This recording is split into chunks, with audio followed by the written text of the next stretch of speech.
Você está ouvindo o podcast Psil, o seu podcast do PET Psicologia.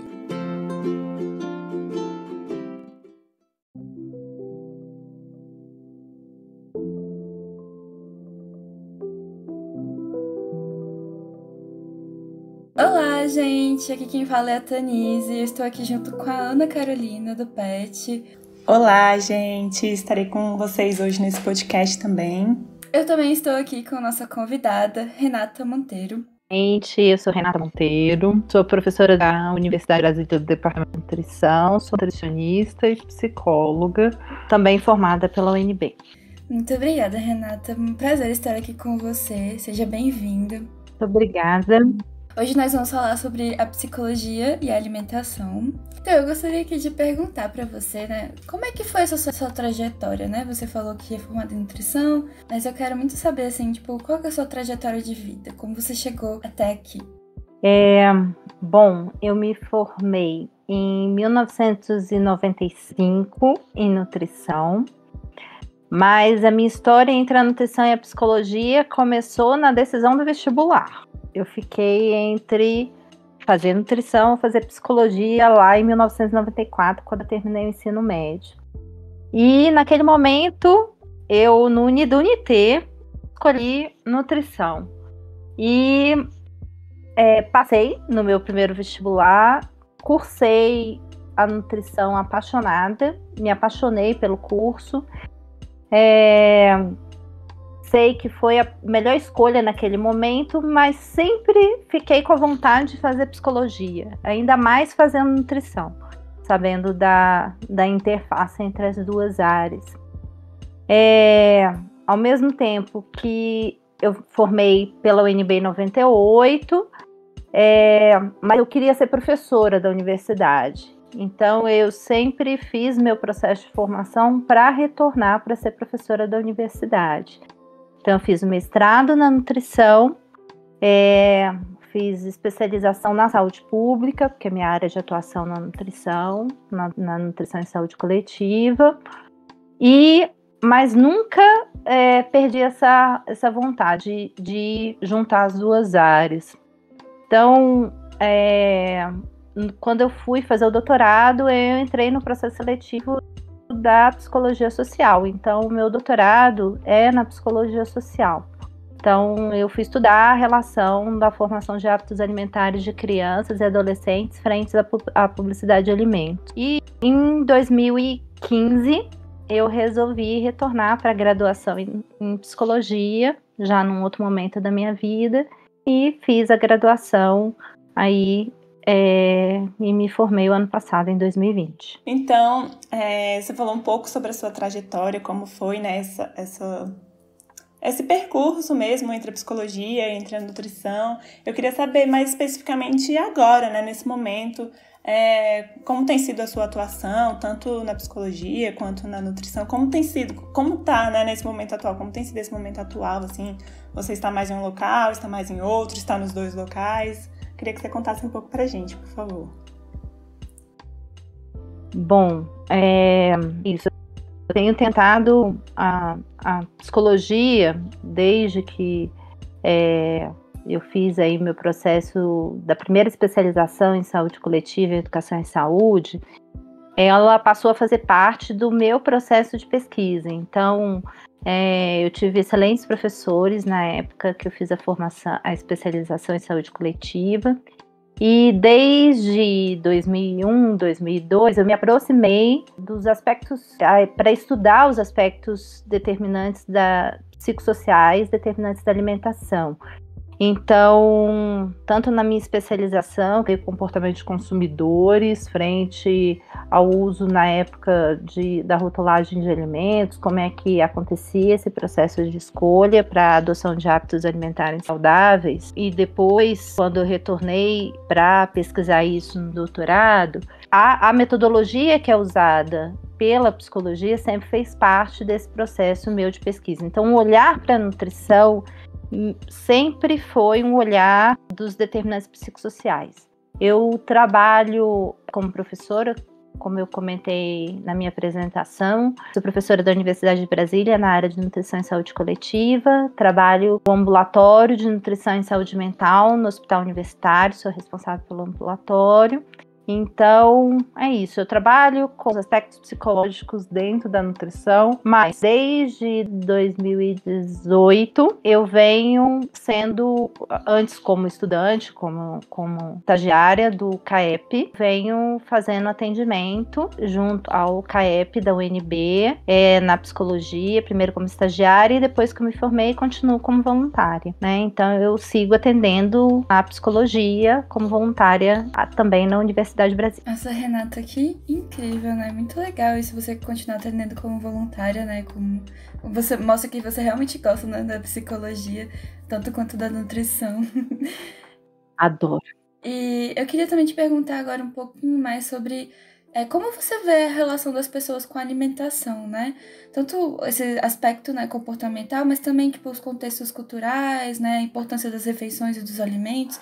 Você poderia falar um pouquinho mais sobre isso? Tanise, o primeiro contato que a gente tem com o mundo, depois que a gente nasce, respira, muitas vezes é com a alimentação, né? Então, se tem a chance de ir para a amamentação ao seio, vai ser o contato com a alimentação, ou por meio de uma outra via de alimentar, que não seja, se não for possível, a amamentação acontecer nesse primeiro momento, mas o nosso contato com o mundo é por meio da boca, né? Então, a alimentação é algo tão da nossa relação de estar nesse mundo, né? Que é imprescindível que a gente pense a alimentação e os aspectos psicológicos dessa relação, né? Então, para além de se manter vivo, como respirando, bebendo água ou comendo, a alimentação perpassa as nossas relações com as pessoas e com a nossa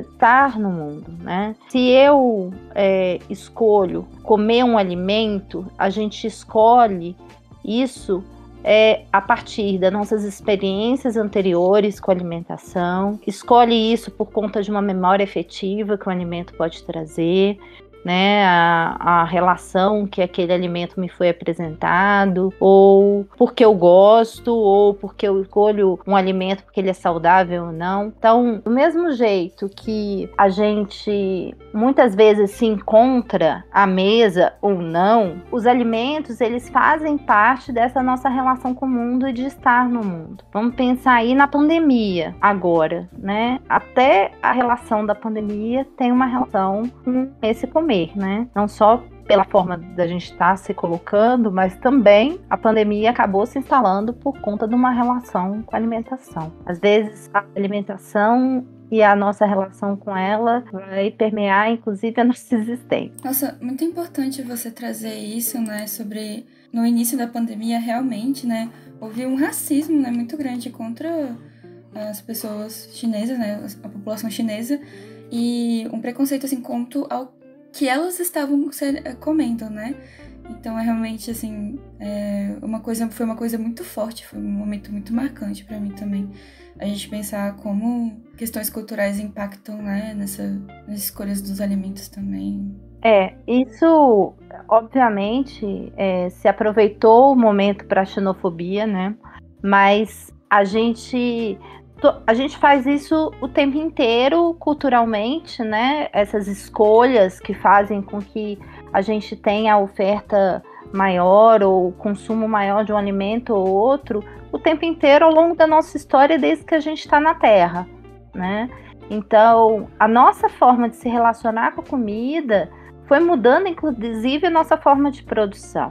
Então, do mesmo jeito que o homem aprendeu a dominar o fogo, e isso estava relacionado, inclusive, à forma que ele acaba se alimentando, né? A gente hoje tem também, nesse tempo em que os sistemas alimentares estão sendo dominados pelas multinacionais, um discurso que faz com que a gente também tenha a introdução de alimentos que não são favoráveis à saúde, assim, né? Então, a gente tem que pensar que nem sempre as escolhas que a gente acha que tem realmente, culturalmente, foram colocadas para a gente estabelecer a nossa relação com a saúde. Nossa, sim, você foi falando e eu fui divagando aqui um pouco, pensando em algumas coisas, tanto em escolhas afetivas mesmo, assim, a alimentação mesmo, né? Eu fico pensando quanto que a alimentação esteve presente em momentos muito importantes, assim, momentos felizes e às vezes momentos tristes também, então quanto que isso foi acontecendo dependendo da situação, do contexto. Você falou também um pouco dessa questão da histórica também, né? Fiquei pensando então também talvez os alimentos que eu tenha acesso ou que eu tive acesso muito por conta do contexto, ou sei lá, por conta do local onde eu nasci. Então, o quanto isso também está associado, né? Fui pensando várias coisas aqui enquanto você foi falando. Exatamente, Ana. Olha só, tanto tem essa relação com a história, tem a relação com a cultura.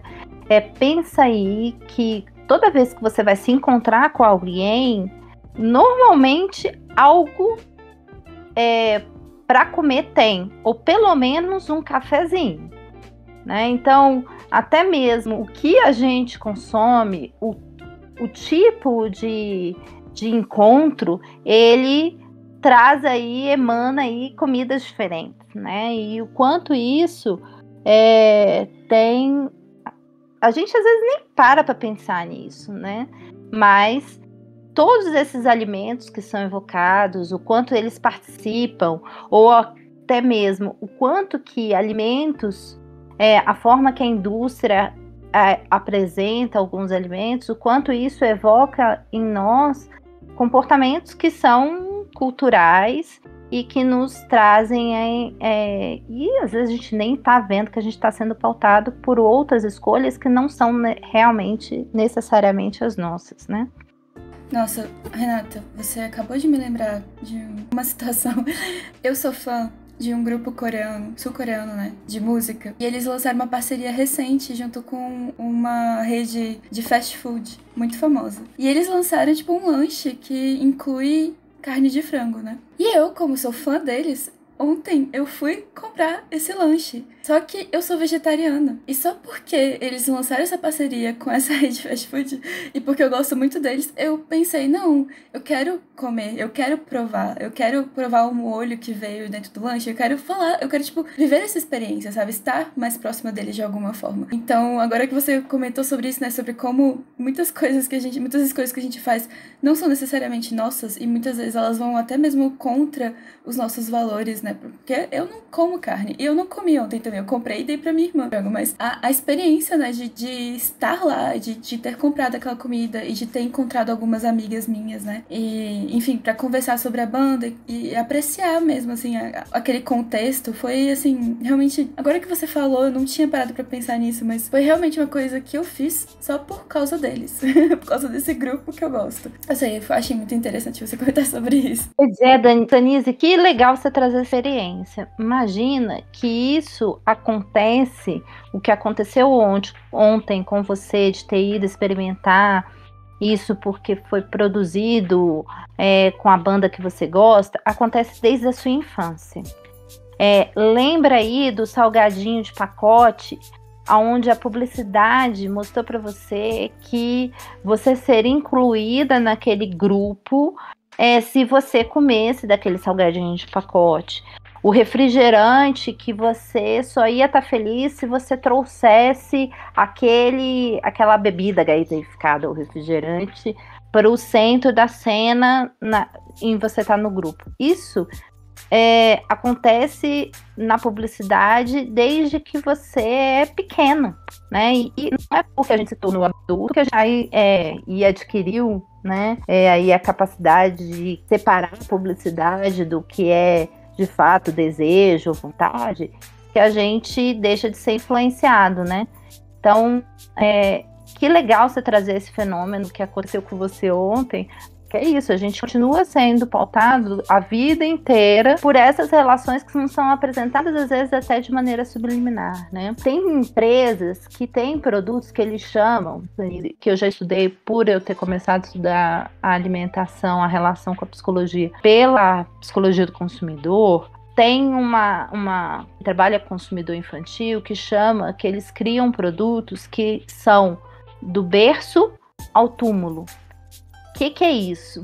Ele cria o produto para um bebê recém-nascido, então aí uma fórmula infantil, e ele vai criando produtos ao longo da sua vida. Então, logo depois vai ter um leite que vai ser posterior a essa fórmula, depois vem um outro produto que provavelmente é a base de leite que vai suceder aquilo, até você chegar num leite para um idoso que precisa de vitamina D.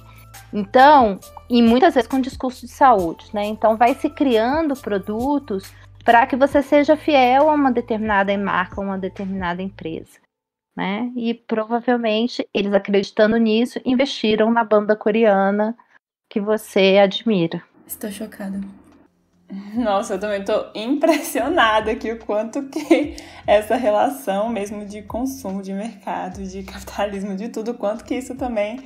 Nossa, até numa coisa que é tão básica pra gente, que é a alimentação, tem várias coisas, né? Várias coisas por trás disso também. Tava pensando também tantas memórias afetivas boas, assim, que eu tenho em relação com a comida e tal. E aí eu vejo essas outras questões também, né? Que sempre as coisas nunca são uma coisa só, né? Sempre vão pra um lado e pro outro. Então... Ana, fala aí de um alimento seu que você gosta muito e que traz essa memória afetiva. Nossa, tem alguns que, por exemplo, nem tem mais o mesmo sabor. Parece que quando a gente cresce também, tem alguns que não tem nem mais o mesmo sabor, assim. Mas eu lembro daquele chocolate da Nestlé, aquele chocolate soufflé. Eu não sei se é assim que fala o nome, mas eu lembro que minha mãe comprava pra mim quando eu era criança. Então, assim, eu tenho essa memória muito grande, assim. E também... batata frita também, ela comprava num local, batata frita, não lembro onde era, mas assim, parece que depois que eu cresci tem outro gosto, e até uns biscoitinhos também que ela fazia não, né, que ela comprava, que era um biscoitinho tipo de canela com açúcar, que eu nunca consegui encontrar em nenhum lugar esse biscoito, então assim, só tá na minha memória, é muito impressionante isso. Pois é, e imagina, tudo isso que você falou trouxe na sua memória uma relação afetiva que você tem com a memória da sua mãe, né? E isso vai acontecer com a avó, o cheiro, por exemplo, de assar pão de queijo, o cheiro de coar café, por exemplo. Eu, Renata, cresci sem beber café, né? Minha família tinha uma questão de que café era só de adulto. Então eu não cresci tendo o hábito de café. Adulta, não gostava do sabor do café, mas eu sempre gostei do cheiro de se coar café. Porque chegava por volta das 5 da tarde, minha mãe coava café para ela e pro meu pai. Então, eu gostava do cheiro, não era o sabor que me chamava atenção. Sempre gostei do cheiro de café. Hoje, aos 40 e quase 44 anos, eu gosto do sabor do café. Mas isso tem, sei lá, uns 5 anos que eu comecei a beber café. Mas você vê, a minha memória afetiva do café, quando eu lembro do cheiro, eu lembro da minha infância, né? E isso vai ser com cada uma das pessoas, né? Provavelmente, cada um de nós, ao falar de memória afetiva, vai trazer na memória um alimento diferente. E uma memória diferente relacionada ou prazerosa, ou que não é tão prazerosa assim, ou uma questão, mas a memória do cheiro, né? É sensorial mesmo, do cheiro, do sabor, da textura, do barulho, né? Faz com que a gente traga, ao trazer a lembrança de um alimento, memórias que nem sempre a gente lembra de onde vem, mas elas estão lá. Nossa, sim, com certeza. Eu queria aproveitar, assim, que a gente tá falando dessa memória tão boa, assim, né, que também vem. Eu queria perguntar um pouco sobre uma relação, assim, mais disfuncional, assim, talvez que algumas pessoas tenham, né, uma relação mais disfuncional e dolorosa mesmo, assim, com a alimentação, né? Como a gente pode lidar com isso, assim? Queria que você comentasse um pouco, por favor. Sempre que a gente pensa em relações disfuncionais, a gente pode pensar em sofrimento, né?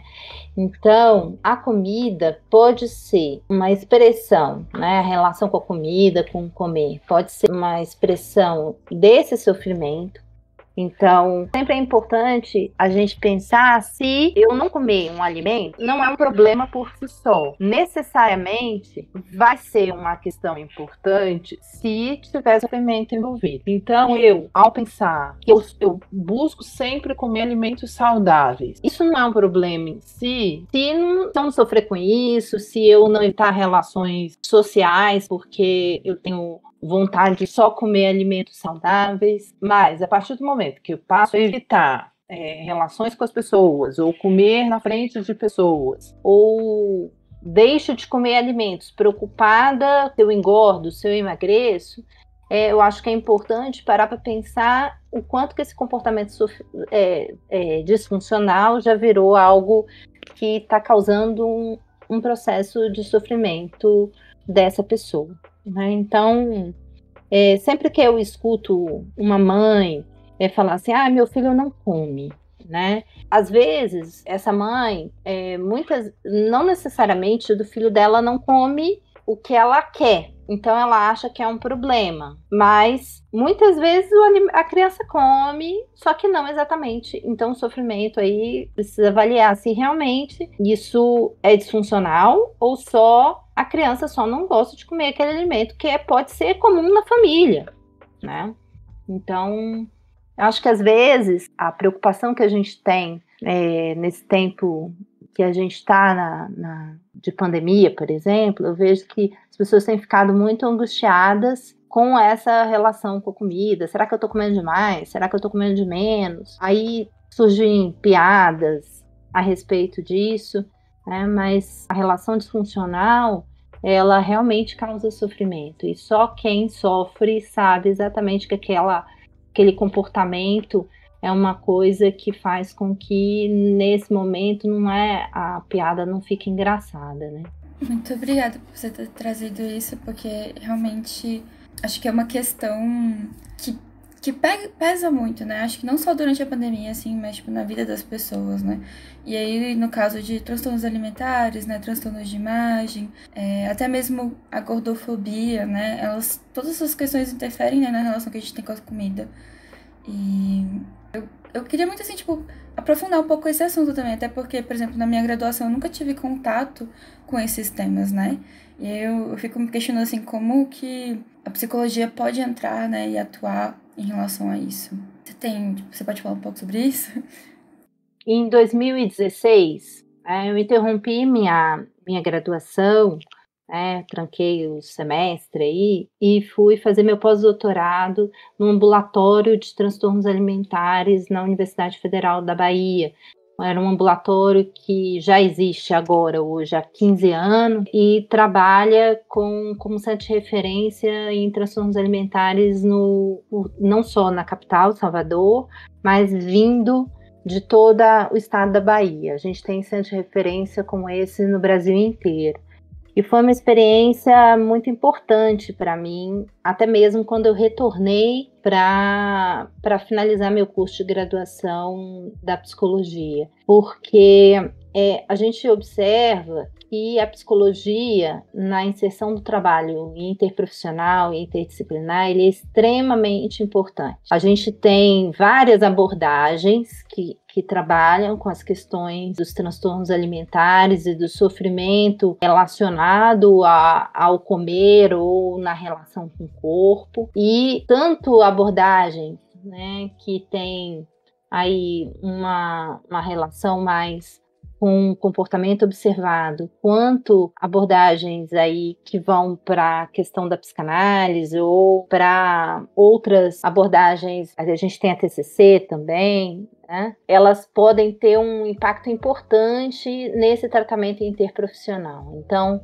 os transtornos alimentares, por elas serem os transtornos terem aí não só origens, mas como determinações, como um impacto importante, só na família, quanto na vida social do sujeito, a gente vai ter aí um tratamento que ele vai ter um envolvimento desde o médico, que muitas vezes vai ter que fazer uma opção aí por uma utilização medicamentosa, como a gente vai ter o envolvimento do nutricionista, do enfermeiro, do terapeuta ocupacional, da fono, do odontólogo E, sem dúvida nenhuma, né, o trabalho do psiquiatra sem o envolvimento da psicologia não consegue ser sustentado, quanto o trabalho de qualquer profissional, ele pode ter um apoio, um suporte importantíssimo da psicologia, né? Não só na identificações das dificuldades do paciente, mas das verdadeiras potencialidades que ele tem nesse processo de recuperação, né? Então, essa experiência na UFBA, que tem os vários profissionais envolvidos, né, trouxe para mim essa necessidade e a importância de voltar para Brasília, quando eu voltasse para trabalhar com transtornos alimentares aqui, estivesse junto a uma equipe que estivesse trabalhando, que tivesse essa sustentação apoiada no trabalho interprofissional. Então, psicólogo é essencial nessa inserção dessa atuação, não só do tratamento dos transtornos alimentares, mas também da prevenção. Nossa, muito interessante mesmo ver isso, porque realmente cada vez que a gente vai conversando mais, a gente vai vendo a importância de outros profissionais para a gente lidar com determinados temas, com determinadas situações, então bem interessante mesmo. Queria perguntar mais uma coisa, assim, que a gente tem até conversado bastante no PET esse ano sobre a questão da tecnologia, a questão das redes sociais, então eu queria perguntar algo nesse sentido, assim, também, como você vê que as redes sociais podem estar impactando na maneira como as pessoas se alimentam, desde dietas, essa questão do jejum intermitente que é muito comum da gente ver nas redes sociais. Então, como você acha que as mídias, né, as redes podem estar impactando tanto na alimentação das pessoas como na maneira como elas se veem mesmo, né, autoimagem? Queria que você comentasse um pouco sobre isso, por favor. Eu acho que é muito legal essa tema que trouxe, Ana, porque muitas vezes as pessoas ficam, né, porque as mídias sociais causam os transtornos. Eu acho que é importante a gente ter um documentário que todo mundo veja, que depois eu vou pedir para seja compartilhado com vocês, que está no Netflix, mas eu não estou lembrando o nome agora. Mas um documentário que mostra como as mídias sociais elas estão pautadas nesses algoritmos. Né? Então, quanto mais eu busco informação sobre alimentação, mais me é mostrado a respeito disso. Né? Quanto mais eu procuro coisa de dieta, mais isso me é mostrado.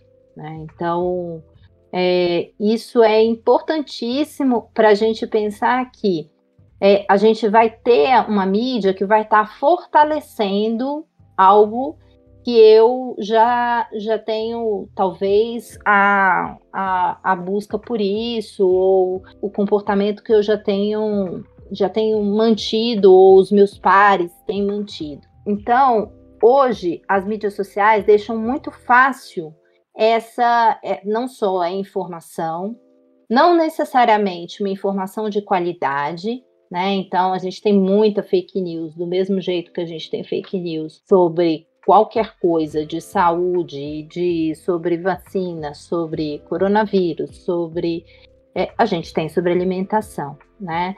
E não necessariamente as informações que estão disponíveis relacionadas à alimentação são informações que são passadas de maneira clara, objetiva, que vai te ajudar, né, por meio de dicas a você melhorar a sua alimentação. O adolescente, o jovem, né, muitas vezes buscando soluções de adoção de alimentação saudável, acaba buscando informações ou adoção de medidas mais drásticas para a obtenção de um corpo que está nas mídias sociais e que foi produzida para estar lá. E tudo que está na mídia social, ela é possível de estar sendo alterada, né? Então, uma imagem, né?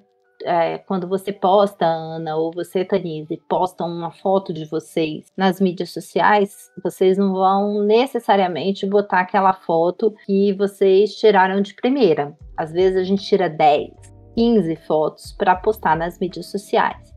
E quando a gente está falando dessa sociedade em que as pessoas estão aí postando, nosso corpo está se expondo, né, se colocando no mundo através dessa imagem do Instagram, né, ou de qualquer outra mídia, ela está sendo possível de alteração, né, está sendo possível de adequação, né, sempre a gente procura a melhor foto que a gente tem para postar, a melhor imagem, a melhor condição. Até a foto do meu gato que eu escolho, melhor pose dele, né? Então, a grama do vizinho é sempre mais verde, né? A sensação que a gente tem. E isso sim faz com que a gente sempre esteja insatisfeito com um prato, ou com um prato que a gente come, ou insatisfeito com o corpo que a gente tem.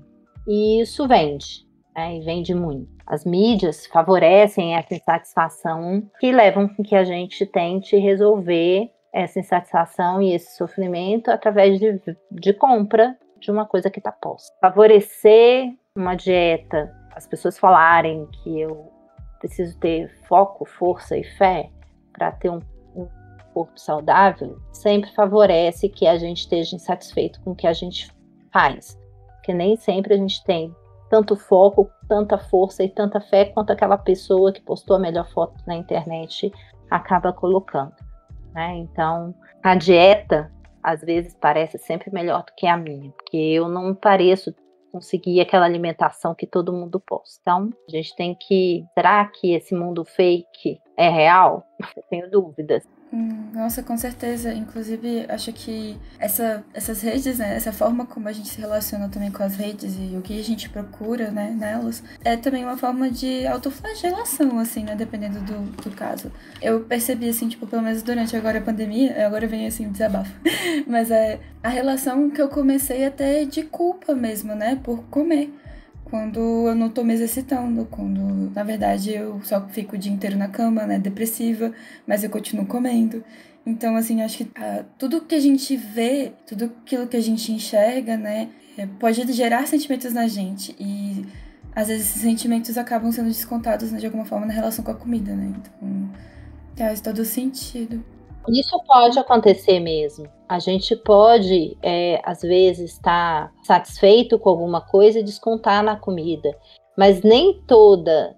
Não é porque hoje tive uma vontade, Tanise, porque eu estava precisando de um carinho e busquei comer o mingau que a minha mãe fazia quando eu era criança, vai ser suficiente para que eu seja uma pessoa que não tem uma alimentação saudável.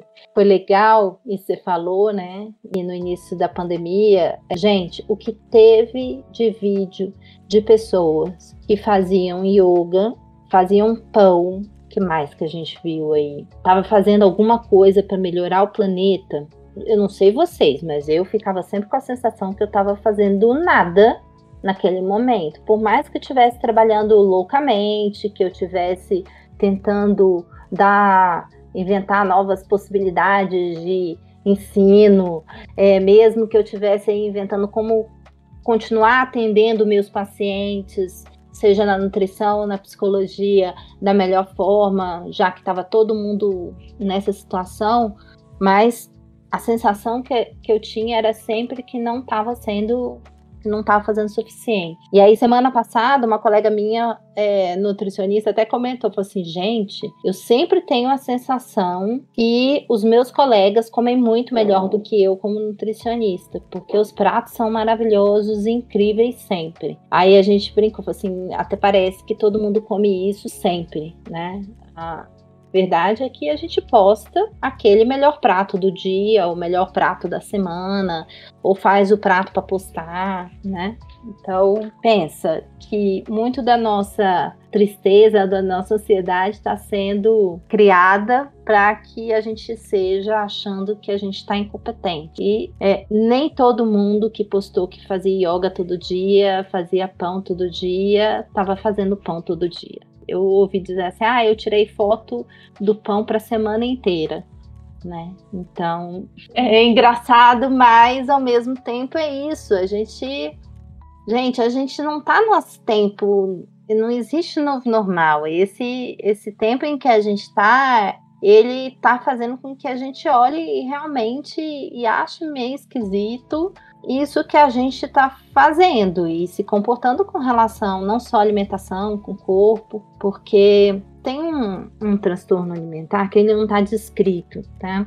Mas no finalzinho de 2019, eu tive num congresso de transtornos alimentares, que foi o último que teve no Brasil, em outubro de 2019.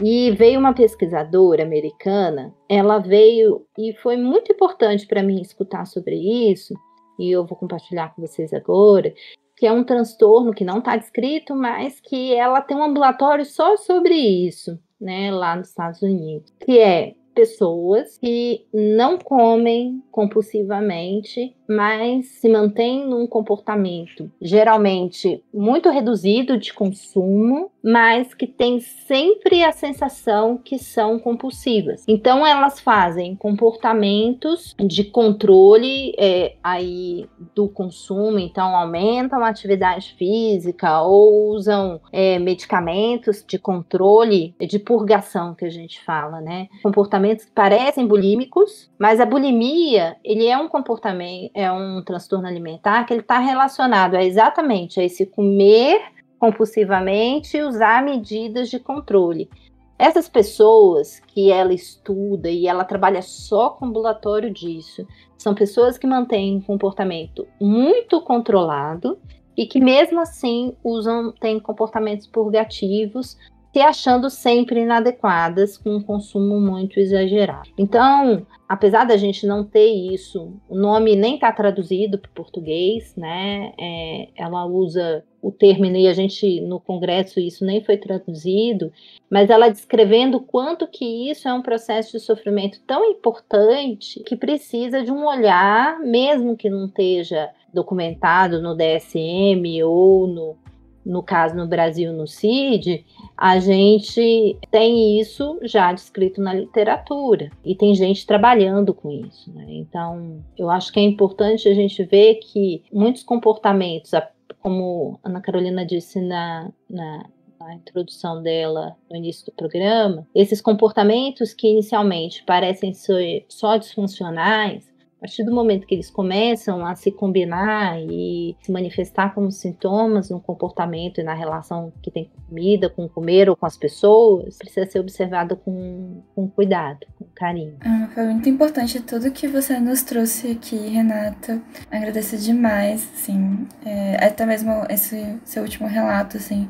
Acho que mostra também que as doenças, elas nem sempre elas vão estar descritas, né? Mas todas elas têm tratamento e têm alguma forma de intervenção, né? Eu acho isso muito importante. Eu queria também justamente perguntar agora também pra você se você tem alguma dica para as pessoas, né, os profissionais, principalmente da psicologia, que queiram estudar sobre isso, né? Que queiram trabalhar com isso. Quais cursos eles podem fazer? Quais áreas de pesquisa eles devem ir? Se você quiser comentar um pouco sobre isso, seria interessante. Muito legal, Tanise.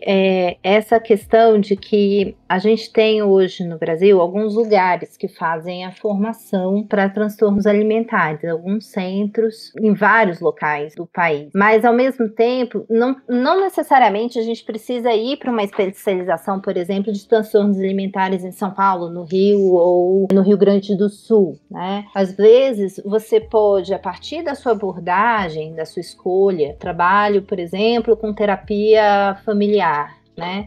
Se aproximar de professores que trabalham com aquela área que você tem maior identificação numa determinada abordagem e verificar, a partir daquela abordagem, se pode, através da literatura, identificar as contribuições que aquela temática tem para a abordagem dos transtornos alimentares. Então, a gente vai ter aí, mesmo fora dos centros de referência, muita gente bacana estudando transtornos alimentares, né? Então, eu vejo que tanto na pós-graduação, por meio do mestrado e doutorado, e você está aprofundando isso, mas a possibilidade de, numa residência, por exemplo, de saúde mental do GDF, né, falando do DF ou de outros lugares do país, se você vai fazer a residência multiprofissional em saúde mental, tanto do adulto quanto juvenil, você vai lidar com pessoas que têm, entre as suas questões relacionadas à saúde mental,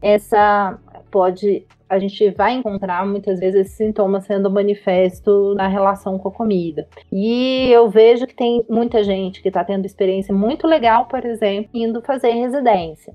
não necessariamente uma especialização específica em transtornos alimentares. Eu trabalho muito proximamente de profissionais que estão na rede de saúde do DF, que estão fazendo residência multiprofissional, e caso que às vezes a gente discute, né, e vai tentar fazer de maneira conjunta, pensar em soluções para serem de intervenção com as pessoas, tem muita coisa bacana sendo feita através de diversas abordagens diferentes e principalmente com gente que está trabalhando no serviço, que está na ponta, que está atuando na saúde mental, tanto na infância e adolescência, né? Por exemplo, o pessoal que está no adolescente ou COMP no DF, quanto a gente vai ter quem está nos CAPs aí, né, atuando, seja o CAP, esse aparelho de atenção à saúde e atenção psicossocial. Cada um, não sei se eu posso dizer assim, eu acho que cada um pode construir uma trajetória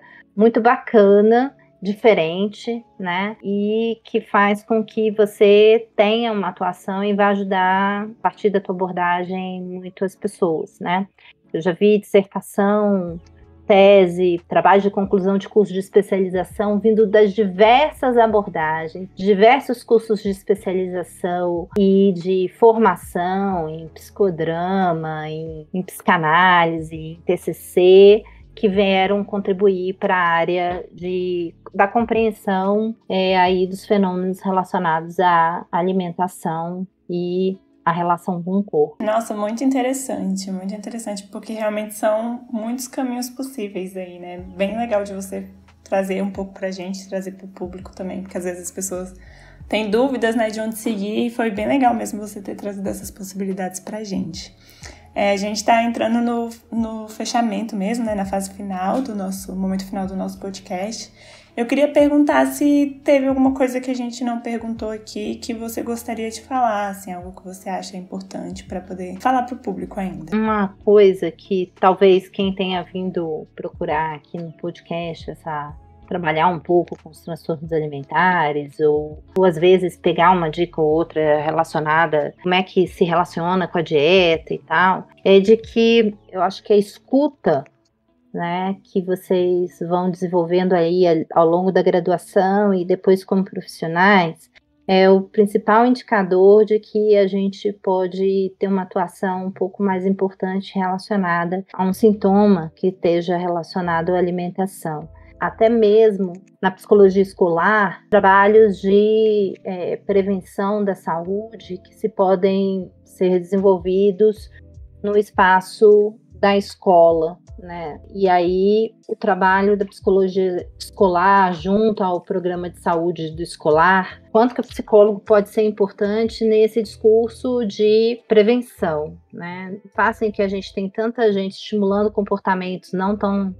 saudáveis de autocuidado, né? O quanto que é importante a gente estar trabalhando aí o discurso de prevenção da infância, na adolescência, onde geralmente os transtornos alimentares acabam surgindo, né, nessa fase de mudança do corpo, né, e que tem muita insatisfação com tudo que está se colocando, né, o quanto que é importante a gente trazer perspectivas de prevenção, né, de autocuidado, para o nosso discurso. Independente da escolha profissional que a gente faz, a gente pode estar sempre optando por ter um espaço de prevenção e de autocuidado, realmente que promova autonomia e saúde das pessoas.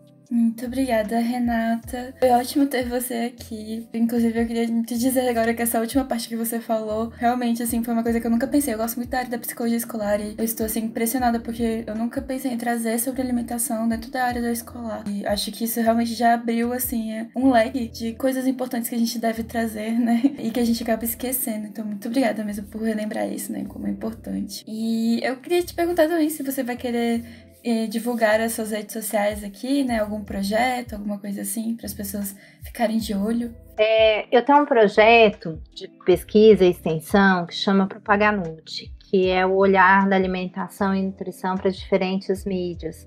Então, queria convidar vocês a darem uma passadinha nos canais A gente tinha o Facebook, que eu desativei, Mas tem o Instagram ainda ativo, né? Que eu espero que a gente consiga agora nesse segundo semestre tá falando um pouco sobre isso, né? Para a gente fazer de maneira crítica esse olhar sobre a divulgação da nutrição, né? Fugir das dietas da moda, né? O que a gente pode olhar, como olhar mais criticamente os efeitos da mídia sobre nossas escolhas alimentares. Então, convido vocês a dar uma olhadinha por lá e discutir um pouquinho possibilidades que a gente tem para uma vida mais saudável. Muito obrigada. A gente vai deixar as redes sociais, então, do projeto aqui embaixo na nossa descrição. Queria agradecer novamente. Muito obrigada, Renata, por ter vindo, ter aceitado esse convite.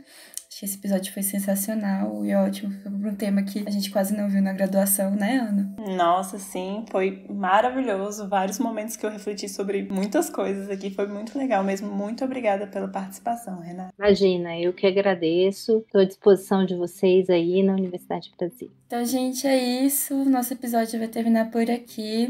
Muito obrigada por terem escutado. Deixa um like, siga a gente. E é isso. Até o próximo episódio. Tchau.